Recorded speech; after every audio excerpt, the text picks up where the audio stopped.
अगर रोहित शर्मा फिट नहीं हो पाते हैं, कोविड है, टच एंड गो वाली बात है, आपको लगता है कि विराट के पास जाना चाहिए कप्तानी के लिए, या फिर जो एक बार कप्तानी छोड़ दे वो दोबारा नहीं करना चाहता? ना कि खामखा विराट कोहली पे आप एक्स्ट्रा प्रेशर डालें इस चीज़ को कप्तानी का। और विराट जैसे बैट्समैन जिसने हर रोज नींद में उठ के भी 100 बनाया हो।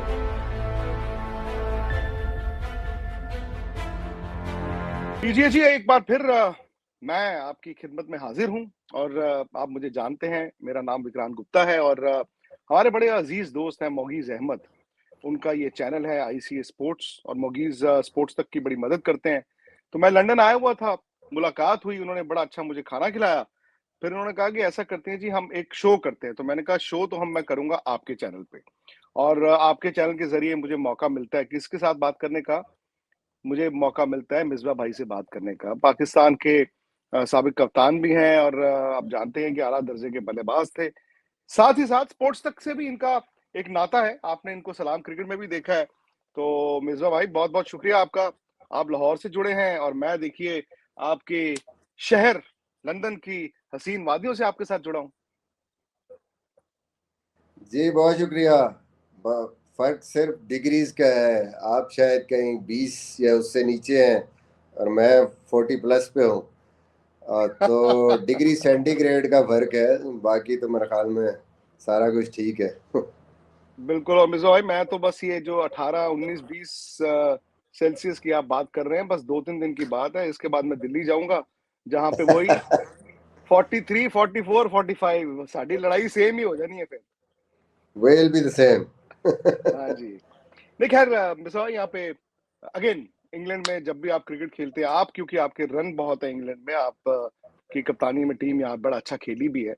तो क्योंकि इंडिया और इंग्लैंड का ये जो एक टेस्ट मैच पिछले साल बचा हुआ था, जिसपे सीरीज पूरी डिपेंड करती है, वो 1 जुलाई से बर्मिंघम में खेला जाएगा, एजबेस्टन में। अच्छा, मौसम यहाँ पे ना अच्छी समर है। मतलब बहुत ज्यादा बरसातें नहीं हो रही हैं। अगर जैसे मैं देख रहा हूँ बादल भी हैं, तो हल्की हल्की ठंड है। बहुत तेज ठंडी हवाएं नहीं है अभी लंदन में, हालांकि बर्मिंघम में तो मौसम थोड़ा बदल भी जाता है। इंडिया ने एक मैच खेला है, 4 दिन का मैच था कहने को, बट उसमें उन्होंने प्रैक्टिस मैच ही बना दिया। बट एक ओपनर रोहित शर्मा, दूसरे ओपनर के राहुल भी नहीं है। इन दोनों ने पिछले साल रन बनाए थे। ऊपर से रोहित शर्मा कप्तान है। तो ऐसी सिचुएशन में, ऐसे हालात में, अगर रोहित शर्मा फिट नहीं हो पाते हैं, कोविड है, टच एंड गो वाली बात है, आपको लगता है कि विराट के पास जाना चाहिए कप्तानी के लिए, या फिर जो एक बार कप्तानी छोड़ दे वो दोबारा नहीं करना चाहता? देखिए इसमें सबसे जो इम्पोर्टेंट सिचुएशन है वो ये है कि विराट की अपनी फॉर्म, वो जो प्रेशर उस पर बिल्ड हुआ होगा। आपके अगर दो मेन प्लेयर मिसिंग हैं उसके बाद, और स्पेशली कप्तानी के लिहाज से भी वो थोड़े से एक्सपीरियंस हैं, उसके अलावा आपके पास जो बाकी हैं वो, जो भी कप्तान होगा वो बिल्कुल इनएक्सपीरियंस कप्तान होगा। बुमराह बट होंगे शायद। आप वही ना, आपने आपने ये भी देखना है कि इस सिचुएशन में विराट पे एक्स्ट्रा बोझ आपने डालना है, because you need him as a batsman.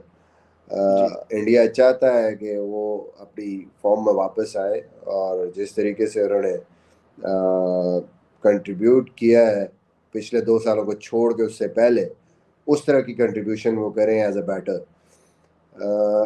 तो इस टाइम पे अगर उन पे ऐसा प्रेशर आता है कप्तानी का, तो किसी तरफ भी जा सकती है गेम।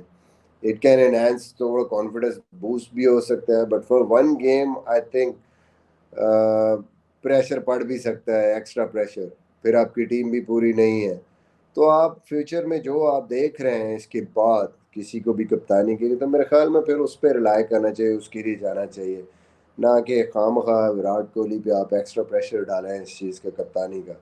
उसको फोकस करने दें, let him just be there as a batsman, क्योंकि वो इंडिया के लिए मेरे ख्याल में बहुत इम्पोर्टेंट है। अगर रोहित भी नहीं है, राहुल भी नहीं है, तो Virat would be an important pillar India की बैटिंग में। वो रन करते हैं तो मेरे ख्याल में then India had a chance. अगर वो भी रन उनसे नहीं होते तो आगे के लिए भी, ना सिर्फ इस टेस्ट के लिए, आगे के लिए भी इंडिया के लिए थोड़ी सी मुश्किलात हो सकती हैं। क्योंकि पीछे आप देखें, कुछ 6-7 साल देखें, तो मेन जो आपके परफॉर्मर थे रोहित शर्मा या विराट कोहली ही थे आपकी बैटिंग जी। लाइनअप में। तो आई थिंक इन सारी चीज़ों को इंडिया को जहन में रखना है और फिर डिसीजन लेना है जो भी लेना है। नहीं, अच्छा पॉइंट आपका कि मतलब विराट ऑलरेडी एक जो हरारा है उसमें थोड़ा-सा स्ट्रगल कर रहे हैं।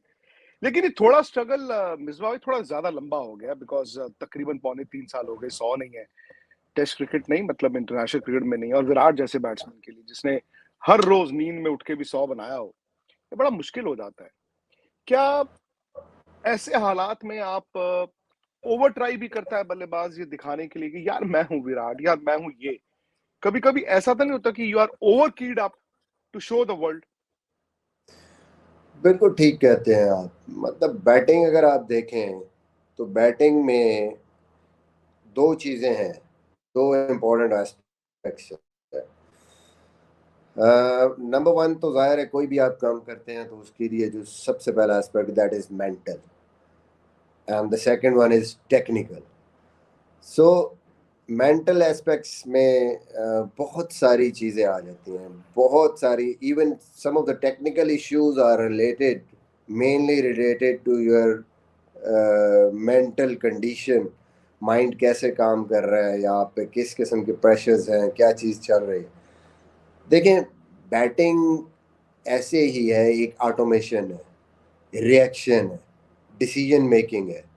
जब आप ड्राइव करते हैं, जब आप सीख रहे होते हैं ड्राइव, तो आप, अगर आपने मैनुअल गाड़ी चला रहे हैं तो एक मुसीबत पड़ी होती है आपको, कब मैंने क्लच दबाना है, कब मैंने रेस पे पैर रखना है, कब मैंने गियर बदलना है। तो अगर उधर देख रहे होते हैं तो उधर ध्यान नहीं होता, उधर देख रहे होते हैं तो उधर ध्यान नहीं होता, और आप झटके ले रही होती गाड़ी। Batting is exactly like that. when you are in automation mode, जब आप सब कुछ ठीक चल रहा होता है, आपकी मसल मेमोरी, आप रिदम में होते हैं, आप क्लैरिटी होती है, कोई दिमाग के अंदर गुत्थी कुछ उलझी हुई नहीं होती, यू आर क्लियर, आपका ध्यान ही नहीं होता, सारी चीज़ें खुद ब खुद वर्क कर रही होती है। फुटवर्क, बैक लिफ्ट कैसे जा रही है, कब नीचे आ रही है, कौन सा बॉल आपके जोन में उसको हिट कर रहे हैं, कौन सा आपने छोड़ना है। लेकिन जब यहाँ पे आपके डिसीजन मेकिंग में यहाँ पे बहुत ज़्यादा नॉइजेस हों, यहाँ पे आपकी डिफरेंट सोचें चल रही हों, देन वो जो आपका माइंड बॉडी का कोऑर्डिनेशन है, जिसके ज़रिए से आप रिएक्ट करते हैं और खेलते हैं बॉल को, उसमें आप कहीं ना कहीं वो जो कोऑर्डिनेशन है वो ब्रेक हो जाता है। इट डजेंट मैटर कि आप कितने मेंटली स्ट्रांग हैं, लेकिन वो ऑटोमेशन का जो प्रोसेस है वो डिस्टर्ब होता ही होता है, no matter how great you are. This is what basically happen to everyone. मेरे साथ भी हुआ, और भी बैट्समैनों के साथ होता है। जितनी मर्जी आप एफर्ट कर लें, ये एक नेचुरल फिनोमेना है, नर्वस सिस्टम है, वो अफेक्ट होता ही होता है, व्हाट्स बिल्कुल। Happening around. और इंसान उसको कॉम्प्लिकेट करता है कई दफ़ा, ग्रेट होने के बावजूद भी सोचता है मैं शायद टेक्निकली को गलती कर रहा हूँ, प्रैक्टिस पे जोर हुँ। दे रहा हूँ, ये कर रहा हूँ, वो कर रहा हूँ, बट उसमें से निकलना कैसे है। There are, what I face in my life, two ways of doing that। अच्छा, वो आप खेल भी ठीक रहे होते हैं, टेक्निकली भी आप प्रैक्टिस भी सही कर रहे होते हैं, लेकिन वो जो माइल्स जो आपने एक देने हैं in the middle in the game, in competitive situation, जो माइंड एंडोरेंस है कि उतनी देर कंसंट्रेट करना। अब जनरली हम बात करेंगे विराट कोहली, वो चेज कर रहे हैं ऑफ स्टंप के बाहर के बॉल को, बल्ला बॉडी से वे जा रहा है, उस पर निक हो रहा है, चौथे पांचवें स्टंप की बॉल को खेलने जा रहा है। तो बेसिकली टेक्निकल फॉल्ट तो हमें नजर आ रहा है, but why is doing that, उसके पीछे भी तो मेंटल इशू बिल्कुल। है कि वो ही इज ट्राइंग टू, वो जो आप बात कर रहे थे, ट्राइंग टू डोमिनेट। वो ईगो है, प्राइड है विराट कोहली के, हैव टू डोमिनेट। लेकिन उसमें क्या हो रहा है, कहीं ना कहीं आप ओवर ट्राई जैसे आप कर रहे हैं ना, ओवर कर देते हैं उसको, अपने जोन, अपने कंट्रोल जो बबल है उससे निकल जाते हैं, और देन वो प्रेशर और ज़्यादा माउंट होता जा रहा है। अब इससे निकलने का मुझे लगता है एक ही तरीका है, वो यही है, अभी उन्होंने काउंटी में रन किए हैं, कि थोड़ा सा आप कोशिश करें, प्रेशर सिनेरियो से निकल के जाएं। शायद आई डोंट नो वहाँ इंडिया में उन्होंने क्या किया, किस किस्म की वो प्रेशर सारे मैचेस खेलते जा रहे हैं और प्रेशर और बढ़ता जा रहा है। होता यह है कि ऐसी सिचुएशन में आप नॉर्मली मेरे साथ हुआ है एक दो दफा, तो just went back, easy club matches खेला हूँ, उसमें मैंने कोशिश की लंबी लंबी बैटिंग करूँ, डजेंट मैटर किस किस्म की क्वालिटी बॉलिंग है सामने, बट वो अपने माइल्स पूरे करने के लिए इन द मिडल, सो वहां जाके 100 करें, 150 करें, 200 करें, ताकि वो जो आपका एक ऑटोमेशन ब्रेक हुई हुई है, चाहे वो बॉलिंग जैसी भी इन द मिडल, वो वापस आ जाए आपकी, यू स्टार्ट फीलिंग कंफर्टेबल। आपका जो नर्वस सिस्टम है वो या माइंड आपको बताना शुरू हो जाए मेरे पीछे रन है, मेरे माइल इन द मिडल पूरे हैं, and then you slowly you just get into that competitive environment. Quality तो आपके अंदर है, वर्ल्ड क्लास प्लेयर है वो, जब थोड़ा उसका कॉन्फिडेंस, थोड़ा वो चीज़ें वापस आएंगी, देन इट डजेंट मैटर सामने कौन सी पोजीशन है, क्या कंडीशन है, स्टार्ट स्कोरिंग रन्स। सो ये थोड़ा सा मुझे लग रहा है कि टेक्निकल इश्यूज ओके फाइन, छोटे मोटे आपके आते हैं, बट उनके पीछे भी बेसिकली वो एक्सेस बैगेज होता है जो आपकी माइंड में वो जो तारें जुड़ बिल्कुल। जाती हैं और परेशानी चल रही है नहीं, कि और बिस्वा बड़ी अच्छी बात, मैं पूरी आपकी बात सुनी है और आई कैन एक्चुअली एनालाइज। माजी में ऐसे होता था कि अब तो चलिए वो भी है ना कि इंटरनेशनल क्रिकेट आप इतनी खेलते हैं, पहले था मतलब सुनील गावस्कर दौरे से आते थे और कहते जी क्लब के मैच भी खेलते थे। और ये आपकी बात बिल्कुल सही है कि भले आप जितने भी मर्जी बड़े प्लेयर हों, अगर आप एक 100 बनाते हैं, भले वो मोहल्ले के मैच में बनाएं, तो वो अल्टीमेटली मैटर करता है, क्योंकि आपका माइंड जो है वो 100 रन बनाने के लिए शायद 125 बॉलें खेलता है, आप अपने तरीके से खेलते हैं। बट ये बताइए ना कि इंग्लैंड में आके बैटिंग करना कभी भी ड्यूक्स की बॉल के साथ आसान नहीं होता। मौसम बादल आ गया तो बॉल हिलना शुरू हो जाता है।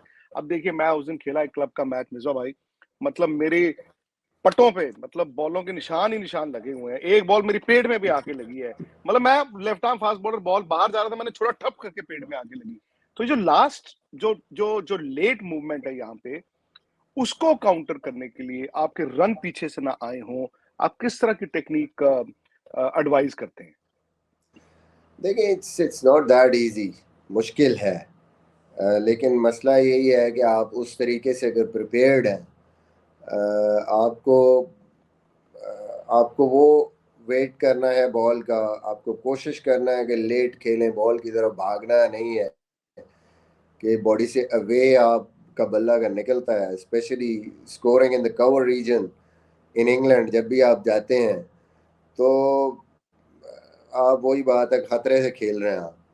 जितना हम्म। बॉडी में लेके बॉल को खेलेंगे, जितना सामने खेलेंगे एंड टुवर्ड्स ऑन साइड आपको अंदर बॉल आएगा उसको आप खेलेंगे या कट पुल पे रहेंगे, उतना आपको एडवांटेज है।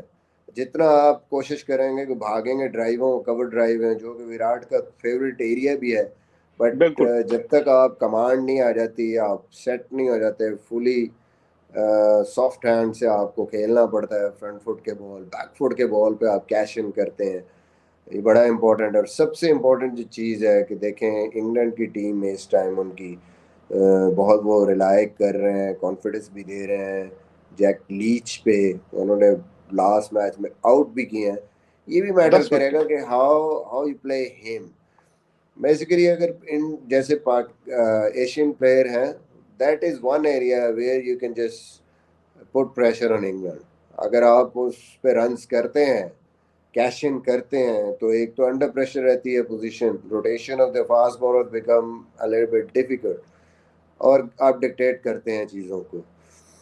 तो ये बड़ा इंपॉर्टेंट होगा कि इंडिया कैसे खेलती है स्पिन को। ऑब्वियसली हमारे प्लेयर अच्छा खेलते हैं, बट यहाँ पे अगर आप उसको अटैक करते हैं, डोंट लेट हिम बोल मोर ओवर्स, और अगर आप उसको प्रॉपर तरीके जिस तरह इंग्लैंड खेला है अगेंस्ट न्यूजीलैंड, तो यही चीज़ आपको देखनी होगी। And obviously when the ball is moving around, या स्विंग भी होता है, फिर बड़ी सीम की वजह से ड्यूक का बॉल ऑफ द पिच भी समटाइम्स, वो जिस तरह आप बात कर रहे हैं कि आउट स्विंग हो रहा होता है और पढ़ के अंदर आ जाता है, अंदर आ रहा होता है पढ़ के बाहर निकल जाता है।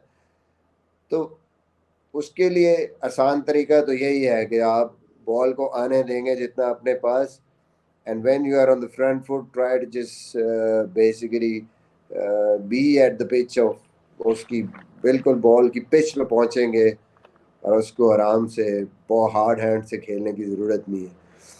तो मेरे ख्याल में सबसे इम्पोर्टेंट चीज़ ये टेक्निक तो जो भी है, लेकिन क्लैरिटी बहुत इम्पोर्टेंट है इंग्लैंड में। डाउटफुल नहीं आप हो सकते वहाँ पे, जितना भी गेंद स्विंग कर रहा है, कुछ भी हो रहा है, यू शुड नो कि यार मेरा एरिया, मेरी स्टंप्स ये हैं और ये मेरे बॉल हैं जिन पे मैंने अटैक करना है। अगर मुझे बाहर वो मिलता है, कट का बॉल मिलता है, पुल मिलती है, वो मैंने खेलनी है यहाँ पे। वो कैच करने वाले बॉल होते हैं इंग्लैंड में। Then within the stumps थोड़ा सा आगे गेंद है, सामने ऑन साइड, ये स्कोरिंग एरियाज। अगर प्रीवियसली आप देखें, इवन मिचेल को भी देखें जिसने इतने रन्स किए हैं, उसने उस जो मैंने जितना देखा है, नॉर्मली बॉडी के अंदर बॉल लेके कोशिश की उसने सामने और लेग साइड पे रन्स करने की। बहुत कम उसने कोशिश की है कि मैं कवर की तरफ एक्सपेंसिव बिल्कुल। ड्राइव्स खेलूं। सो दैट वुड बी की। और स्पिनर को डोमिनेट किया दोनों तरफ से उन बैट्समैनों ने जिन्होंने रन्स किए हैं इस सीरीज में।